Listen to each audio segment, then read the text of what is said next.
یہ بات ہے جنوری 1918 کی، جب یورپ کے ملک اٹلی میں کرونا جیسی ایک وبا جنم لیتی ہے جو دیکھتے ہی دیکھتے اسپین پہنچ جاتی ہے۔ انہی دنوں دنیا میں دوسری جنگ عظیم بھی چل رہی تھی۔ اسپین اس وقت تجارتی لحاظ سے کیلیفورنیا سے کہیں آگے تھا اور دنیا میں تجارتی سرگرمیوں کا گھر بھی سمجھا جاتا تھا۔ اس وائرس نے پوری دنیا کو دیکھتے ہی دیکھتے اپنی لپیٹ میں لے لیا۔ دنیا آج اس وبا کو اسپینش فلو کے نام سے جانتی ہے۔ اس وقت بھی دنیا تقریباً اسی قسم کے حالات کا شکار تھی جس قسم کے حالات آج کرونا وائرس کی وجہ سے پیدا ہو رہے ہیں۔ یہ بات سچ ہے کہ کرونا وائرس خطرناک ہے، جس سے برطانیہ، امریکہ، پاکستان سمیت دنیا کے تمام بڑے ملکوں کی اکانومیز تباہ ہو جائیں گی، لیکن دوسری طرف یہ اس صدی کی سب سے بڑی اپرچونٹی بھی ثابت ہوگی۔ اگر آپ نے اس موقع سے فائدہ اٹھا لیا تو یقین مانیں آپ کے آنے والی 10 نسلیں سنور جائیں گی اور آپ کو دعائیں دیتی رہیں گی، اور اگر آپ نے اس موقع سے فائدہ نہ اٹھایا تو یاد رکھیں کہ آنے والی 10 نسلیں ہی آپ کو بد دعائیں دیتی رہیں گی۔ دنیا میں تقریباً 150 سے زیادہ ایسے بلینئرز افراد موجود ہیں جن کے آباء و اجداد نے اسی قسم کے موقع سے فائدہ اٹھایا تھا، اور آج ان کی نسلیں دنیا کی دولت پر راج کر رہی ہیں۔ اگر ہم تاریخ کا جائزہ لیں تو ان سب کے تانے بانے امریکہ کی اسٹیٹ کیلیفورنیا سے جا کر ملتے ہیں۔ جی ہاں، کیلیفورنیا، جس کو اب گولڈن اسٹیٹ بھی کہا جاتا ہے، یہ امریکہ کی اسٹیٹ دنیا میں ٹرینڈ سیٹر کے نام سے بھی مشہور ہے۔ اس کی عمارت کا اندازہ آپ اس بات سے لگا لیں، آپ دنیا کی بڑی سے بڑی جس کمپنی پر بھی ہاتھ رکھیں گے وہ کیلیفورنیا بیس ہی ہوگی۔ آپ Google, Microsoft, eBay, Apple, Chevron, Intel, Disney, H P, Facebook, Visa, PayPal, Netflix, Uber, McDonald, حتیٰ کہ جس بھی بڑی کمپنی پہ آپ ہاتھ رکھیں وہ کیلیفورنیا بیس ہی ہوگی۔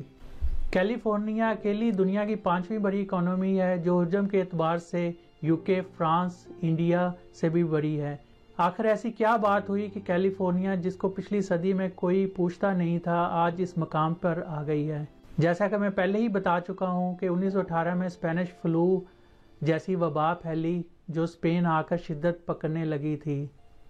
اس وقت اسپینش فلو اتنی شدت سے پھیلنے لگا کہ لوگ ایک دوسرے کے سائے سے بھی ڈرنے لگے تھے۔ گلیوں محلوں میں لاشیں بکھری ہوئی تھیں اور انہیں کوئی اٹھانے والا نہیں تھا۔ خوراک اور صاف پانی کے بحران کا اندازہ آپ اس بات سے لگا لیں کہ 1 کلو سبزی لینے کے لیے لوگ نوٹوں بڑا بیگ بازار لے کے جاتے تھے۔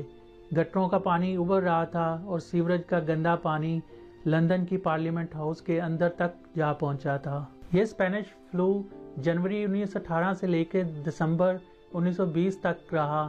ایک محتاط اندازے کے مطابق تقریباً 17 ملین سے لے کے 50 ملین تک لوگ لقمہ اجل بنے۔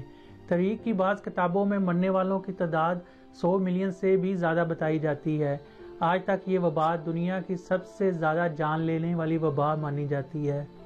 1926 کے درمیان تو صورتحال اس قدر بگڑ گئی کہ امریکہ بھکاری بن گیا تھا اور دنیا سے مدد کی اپیل کرنے پر مجبور ہو گیا تھا۔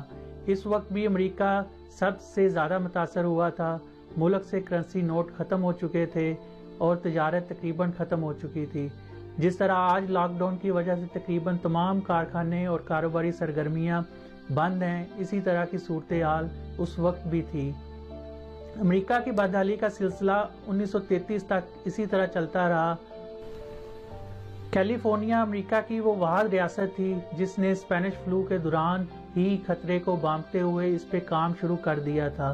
اسی دوران نئی فارماسیوٹیکل کمپنیاں بنائی گئیں، سرمایہ کاروں کو مفت زمینیں دی گئیں، امریکہ نے نئے ڈیم بنانے کے منصوبوں کا آغاز کیا، ٹورزم اور کنسٹرکشن انڈسٹری کو فروغ دیا گیا، بڑی بڑی بلڈنگز بنائی گئیں، سڑکوں کا جال بچھایا گیا، ٹرانسپورٹ کا نظام بہتر کیا گیا۔ پوری دنیا کے ہنرمندوں کو دعوت دی گئی کہ وہ کیلیفورنیا آ کر کام کریں اور ان کو بے شمار مفت سہولیات فراہم کی گئیں۔ 1920 سے لے کے 1933 تک کیلیفورنیا اسی طرح کام کرتی رہی۔ امریکہ کو اسپینش فلو سے ہونے والے نقصان سے باہر نکلنے میں تقریباً 20 سال لگے۔ آپ کو یہ جان کر حیرانگی ہوگی، امریکہ جیسے ہی اس دور سے باہر نکلا، کیلیفورنیا دنیا کی ابھرتی ہوئی اکانومی بن کر سامنے آئی اور آج اس کا حوال میں آپ کو پہلے ہی بتا چکا ہوں۔ اس موقع پر سوال پیدا ہوتا ہے کہ ہم اس موقع سے کیسے فائدہ اٹھا سکتے ہیں۔ دوستو، پاکستان ایک ایسا ملک ہے جس میں ٹیلنٹ کی کوئی کمی نہیں ہے۔ کمی ہے تو صرف ایماندار حکمرانوں کی۔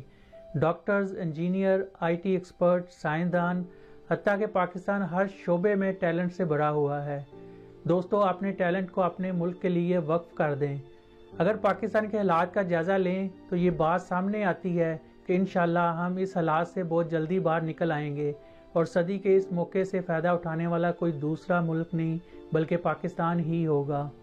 پاکستان میں سی پیک کی تعمیر، ڈیموں کا بننا، کرپٹ لوگوں کو چن چن کر باہر نکالنا، کنسٹرکشن کے شعبے کو انڈسٹری کا درجہ دینا، فارماسیوٹیکل اور صحت کے شعبے میں انوویشن لانا، پڑھے لکھے لوگوں کا ملک میں واپس آ کر سرو کرنا، یہ چند اشارے ہیں جو اس بات کی نشاندہی کر رہے ہیں کہ آنے والے دن خوشی کے دن ہیں اور ہماری آنے والی نسلیں دنیا میں راج کرنے والے لوگوں میں سے شامل ہوں گی۔